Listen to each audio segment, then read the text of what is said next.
Magandang gabi, Asher. Kaya ba talagang protektahan ng Senado si Senador Bato de la Rosa kahit ang arrest warrant ay galing sa isang international na korte?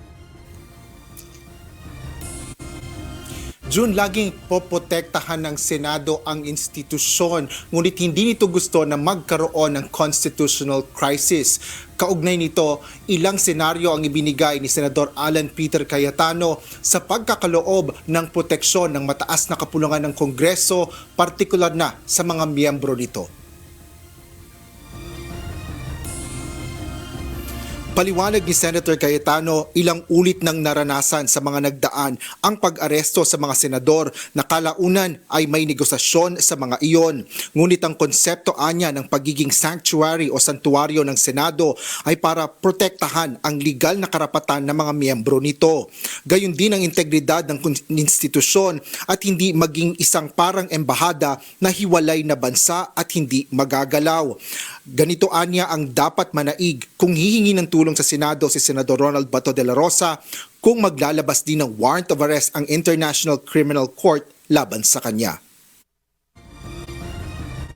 I'm avoiding politics, I'm avoiding partisanship, but yung pinaka-basic is due process and being able to seek legal remedies, di ba? So kung ang isisik ni Senator Bato is more of sanctuary while you are seeking legal remedies or a due process, legitimate yon, di ba?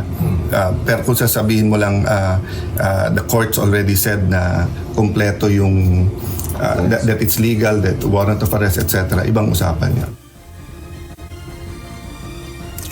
Ayon din kay Cayetano, kailangan pa munang mag-issue ang isang lokal na korte ng warrant of arrest batay sa arrest warrant ng foreign courts bago tuluyang ipatupad ang pag-aresto ng ibang bansa.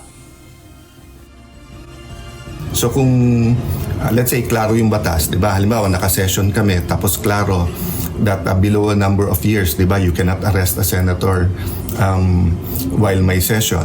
So 'yun, pag very clear, papanliligan namin yung right namin, 'di ba? Or kaya hinuhuli walang warrant.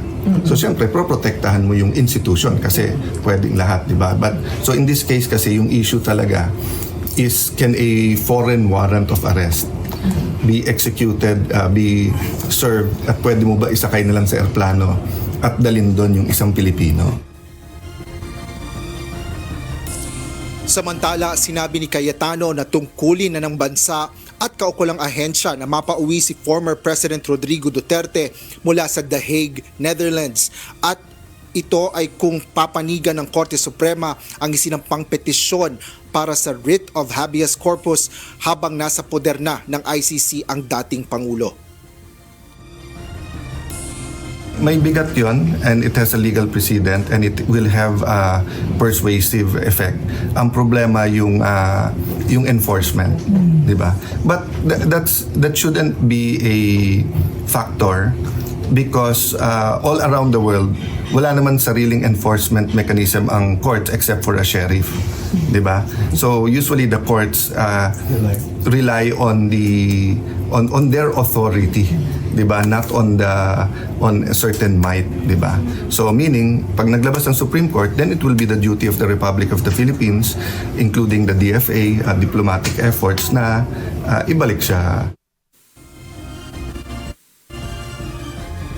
June, ayon pa kay Senador Alan Cayetano, anumang desisyon ang ilabas ng Korte Suprema kaugnay ng mga petisyong inihain laban sa pagkakaaresto at pagdadala kay dating Pangulong Duterte sa The Hague ay magsisilbi itong gabay sakaling ang maglabas na rin ng iba pang warrant of arrest kay Senador Bato de la Rosa o kung kanino paman sa hinaharap. Yan ang latest dito sa Senado. Balik sa iyo, June. Maraming salamat, Asher Cadapan Jr.